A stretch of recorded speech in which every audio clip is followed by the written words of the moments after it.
Hello everyone, कैसे हैं आप सब। तो आज मेरा है फ़्लाइट जो कि दिल्ली से पटना के लिए है फ़्लाइट। तो मैं सबसे पहले होता हूँ रेडी, और रेडी होकर के मैंने अपना एक शॉट लिया कि मैं अब निकलने वाला था रूम से। तो मैं निकलने के लिए बिल्कुल रेडी हो चुका हूँ। निकलने के बाद मैं बाहर आते ही मैं सबसे पहले जाता हूँ अपने भगवान जी के पास। भगवान जी के पास आकर के मैं सबसे पहले उनका आशीर्वाद लेता हूँ, क्योंकि कोई भी ट्रेवल करने से पहले अपने भगवान का आशीर्वाद लेना चाहिए। उसके बाद मैं मेट्रो में और मेट्रो में आते ही मैं अपनी सीट लेकर के बैठ जाता हूँ। इसका जैसे ही मैं मेट्रो से निकलता हूँ, उससे पहले तो मैंने मेट्रो में चेंज कर लिया था, और मेट्रो में निकलते ही मैं आ जाता हूँ एयरपोर्ट एक्सप्रेस लाइन मेट्रो के अंदर में, जो कि डायरेक्ट टर्मिनल 3 पे जाकर के छोड़ेगी। ये न्यू दिल्ली से आपको, आप न्यू दिल्ली एयरपोर्ट पे जब आ जाते हो, न्यू दिल्ली रेलवे स्टेशन पे, सॉरी, तो न्यू दिल्ली रेलवे स्टेशन से जब आ जाते हो तो न्यू दिल्ली रेलवे स्टेशन से आपको सीधे मिल जाएगा एयरपोर्ट के लिए, टर्मिनल 3 के लिए। अब जैसे ही टर्मिनल 3 के लिए मेट्रो मिलता है, आप अपनी सीट लेकर के बैठ सकते हैं। अपनी सीट पर लेकर के मैं बैठ के आकर के यहाँ पे सीट पे बैठते ही मैंने अपनी एक वीडियो शूट कर ली। वीडियो शूट करते ही मैं देखा कि ये कैसे कैसे रूट है इसका। तो इसका रूट था यहाँ से धौलाकुआं, शिवाजी स्टेडियम, शिवाजी स्टेडियम से धौलाकुआं। फिर मैं आ जाता है टाइम जब मुझे करना होता है एग्ज़िट। मैं करता हूँ एग्ज़िट, और एग्ज़िट करते ही मैं बाहर की तरफ आ जाता हूँ, जहाँ पे बहुत सारे स्पाइसी एयर इंडिया के जो अटेंडेंट्स होते हैं वो भी इस मेट्रो से ट्रेवल करते हैं। तो सब करते हैं ट्रेवल, वो लोग भी आ रहे होते हैं। और बाहर निकलते ही मैं एग्ज़िट देखता हूँ, एग्ज़िट की तरफ जाते हैं, ये बगल में मुझे स्पाइस जेट के पैसेंजर दिख जाते हैं।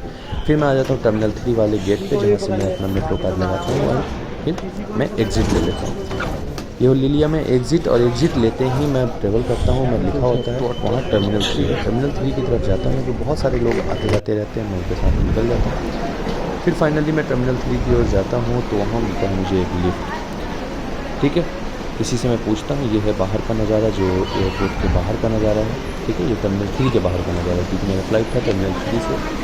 तो मैं टर्मिनल 3 से निकलने की कोशिश करता हूँ, और जैसे मैं निकलता हूँ टर्मिनल 3 से बाहर, तो वहाँ पर मुझे अब मिलेगा एक लिफ्ट, और लिफ्ट में मैं एंट्री ले लूँगा।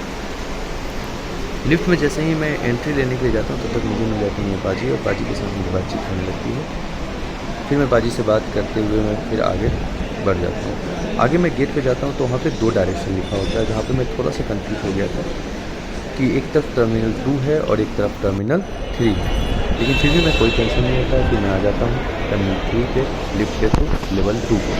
वहाँ पे आते ही मुझे बताया जाता है कि गेट नंबर 2 से आपकी एंट्री होगी, सॉरी गेट नंबर 6 से एंट्री होगी। गेट नंबर 6 से जैसे ही मैं एंट्री लेने की कोशिश करता हूँ, तो देखता हूँ वहाँ पर लंबी लाइन, क्योंकि आज माइक्रोसॉफ्ट जो एज़्योर था, वहाँ के क्लाउड स्ट्राइक की वजह से थोड़ा सा गेट टाइम आ गया था। वहाँ पे दिक्कत हो रही थी, सारे विंडोज़ बंद थे, रिकवरी मोड में था विंडोज़, तो इसलिए दिक्कत हो रही थी। बट मैं लाइन में खड़ा होता हूँ, बहुत सारे लोग कंफ्यूज रहते हैं कि कैसे जाना है, क्या करना है। फिर मैं वहाँ से निकल कर के आ जाता हूँ चेक इन के लिए। वेब चेक इन करने के बाद मुझे ये पता चलता है यार यहाँ तो दिक्कत हो रही है। फिर मैं आ जाता हूँ, चलो मेरे को नहीं पता चलता है, तो मैंने क्या किया कि शॉपिंग करनी शुरू करी। शॉपिंग के लिए मैंने ढूंढना चालू किया, ये 27 से 62 गेट नंबर है, और फिर मैं शॉपिंग के लिए ढूंढना चालू कर देता हूँ दुकान। बहुत सारी दुकान मिलती है मुझे इसमें, बहुत सारे एयरपोर्ट पे जब आप आओगे तो बहुत सारी दुकानें, मैक की है, सब कुछ की दुकानें हैं। यहाँ पे शॉप्स आपको मिल जाएंगी, और शॉप्स जैसे ही आप देखोगे तो यहाँ पे हर तरह के शॉप्स है। फिर मेरे को कॉल आ जाता है डॉक्टर आदित्य पांडे सर का, फिर मैं आदित्य पांडे सर के पास जाने की तैयारी करने लगता हूँ। तो मैं निकल चलता हूँ आदित्य पांडे सर की तरफ। वहाँ पर जा करके सबसे पहले बातें करता हूँ, तब तक बीच में बहुत सारी दुकान मुझे मिलता है। फिर मैं आ जाता हूँ, आगे बढ़ता हूँ फिर देखने के लिए कि क्या क्या है आज एयरपोर्ट पे, क्योंकि मेरे को पूरा एक्सप्लोर करना था। तो बहुत सारी चीज़ मुझे देखने को मिलता है कि भाई कैसे क्या जाना है। उसका जो भी पाथवेज होता है मैं उसको फॉलो करते हुए मैं आगे बढ़ता हूँ। वहीं आगे मैंने पूछा कि भैया इन्फॉर्मेशन काउंटर कहाँ है, वो इन्फॉर्मेशन काउंटर मुझे बताते हैं, बट मैं इन्फॉर्मेशन काउंटर का वेट ना करके मैं निकल जाता हूँ आदित्य सर से मिलने के लिए। आदित्य सर से मिलने के बाद मैं अपनी फ़्लाइट की जानकारी लेने के लिए लग जाता हूँ कि भाई मैं अपनी फ़्लाइट की जानकारी ले लूँ। ऐसा ना हो कि सिर्फ मैं इधर उधर घूमते ही रह जाऊँ, पता चला मेरा फ़्लाइट छूट गया। ये डिपार्टमेंटल एक्सपीरियंस होता है वहाँ पे, जो एयरपोर्ट आपको नहीं जाना है। तो चलिए, मज़ा आया, बहुत ज़्यादा मज़ा आया। फिर बहुत भीड़ थी, क्योंकि कल ये पूरा जियो सिस्टम जो रिकवरी मोड में था ना, ब्लू स्क्रीन डेथ जो BSOD था, तो विंडोज़ का बहुत बुरे हालत था, बहुत भीड़ थी यहाँ पे एयरपोर्ट पे। बट फिर भी कैसे भी करके हमने किया पता कि भाई क्या है क्या नहीं है। सभी लोग परेशान थे, बहुत सारे लोग थे जो हमारे साथ परेशान हो रखे थे कि सर क्या होगा, कैसे होगा। किसी को कुछ पता नहीं चल रहा था। लेकिन मैं आगे बढ़ते रहा और आगे बढ़ते रहा। जब आगे बढ़ते चला गया तो मुझे कुछ कुछ चीज़ें दिखाई देने लगी। पिक्चर क्लियर हुआ मेरे सामने कि भाई अच्छा ये ऐसे कर सकते हैं, ये ऐसे कर सकते हैं। फिर यहाँ से आता हूँ। अब मैं अपने जो मेरा गेट था उस गेट के पास पता करता हूँ कि भाई मेरा गेट कौन सा है। उस गेट के पास मैं जाता हूँ और फिर मैं बैठने की कोशिश करता हूँ। लेकिन मुझे पता चलता है कि मेरा गेट भी चेंज हो चुका है। फिर जब गेट चेंज हो गया तो फिर मैं गया अपने इन्फॉर्मेशन काउंटर पे वापस, और इन्फॉर्मेशन काउंटर पे मैं अब ये वापस जा रहा हूँ। जैसे मैं जाता हूँ इन्फॉर्मेशन काउंटर पे वापस तो वो बताते हैं मुझे कि ये सर आपका गेट चेंज हो चुका है। ठीक है। और फिर मैं गेट चेंज कर पूछ करके आता हूँ। ऑफिस में आया कि सर कहाँ पे है। इन्फॉर्मेशन काउंटर से मुझे उन्होंने बताया कि अब 42C गेट नंबर पे है। फिर मैं 42C पे गया, लेकिन फिर वहाँ जाके मुझे पता चलता है कि नहीं ऐसा कुछ नहीं। तो फिर मैं चला जाता हूँ अल्ट्रा बार में। बट डोमेस्टिक फ्लाइट में अलाउ नहीं होता है, इसलिए मैं ड्रिंक नहीं करता हूँ और मैं ड्रिंक वैसे भी नहीं करता हूँ। तो फिर मैं आ जाता हूँ थोड़ा सा देखने का कि ये रिकवरी मोड है क्या। फिर मैं रिकवरी मोड भी चेक करता हूँ। फिर मैं 43 के पास जाता हूँ कि चलो यार घूम लेते हैं पूरे एयरपोर्ट पे।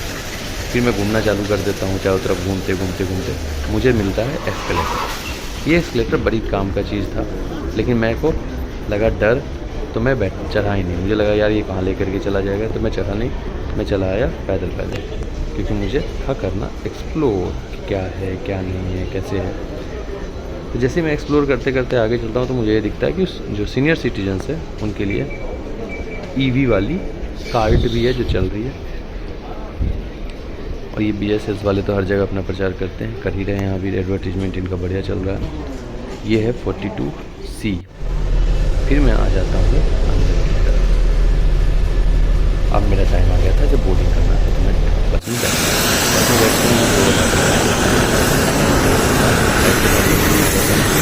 फ्लाइट में अपना नंबर ये है।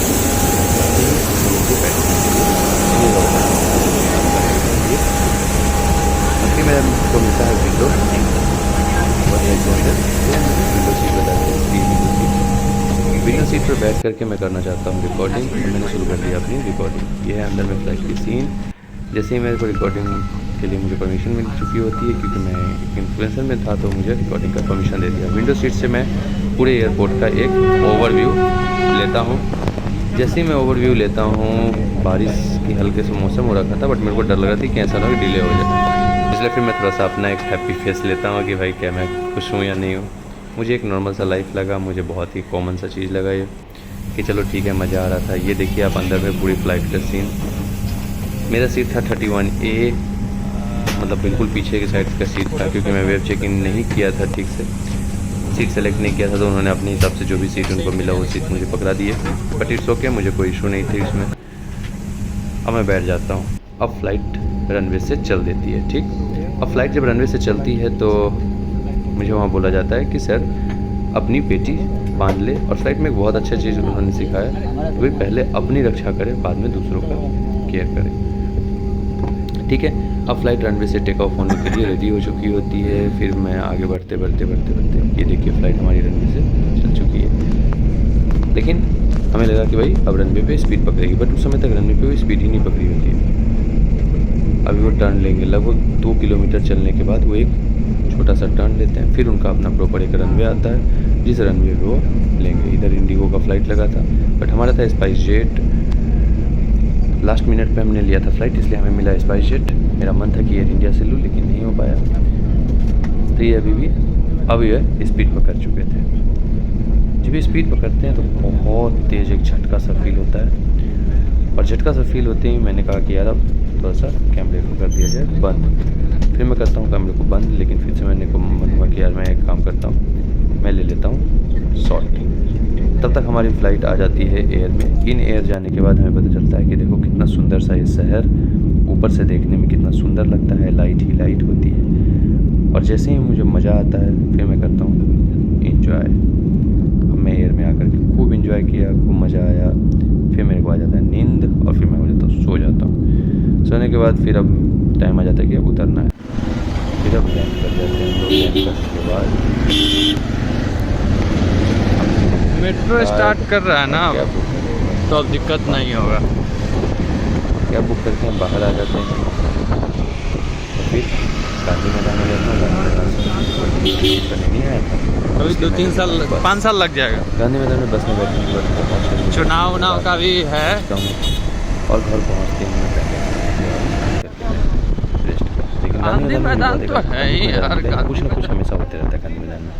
तो यहाँ पे झूला लगा था, झूला पे बहुत सारे प्रोग्राम चलते रहता है गांधी मैदान में हमेशा ही। कचरा कर दिया ना गांधी मैदान, पहले प्रोग्राम का वगैरह गांधी मैदान में और अब गांधी मैदान में अंतर है। बहुत मज़ा आया ये बस पकड़ने के बाद, बैठने के बाद ये गांधी मैदान में ये मनोरथ की जाके खा ली, भूख भी लगी थी, लेकिन मैं किसी का प्रवाह किए बिना बस आज कुछ चला गया। फाइनली हमारी बस चल पड़ी है। बस चलती क्योंकि सावन चल रहा है, सावन का बहुत मजा कांवड़ यात्रा सावन वगैरह के साथ ही चल रहा है। पहली सोमवारी का ही कांवड़ यात्रा चल रहा है। तो ज़्यादातर इतना कुछ लोग रेस्ट कर रहे थे चलते चलते। फिर फाइनली घर पहुंचने के बाद मैं रेस्ट करता हूं और रेस्ट करके मैं सो जाता हूं। ये लाइट ऑफ है। तो चलिए प्लीज़ लाइक शेयर सब्सक्राइब और वीडियो।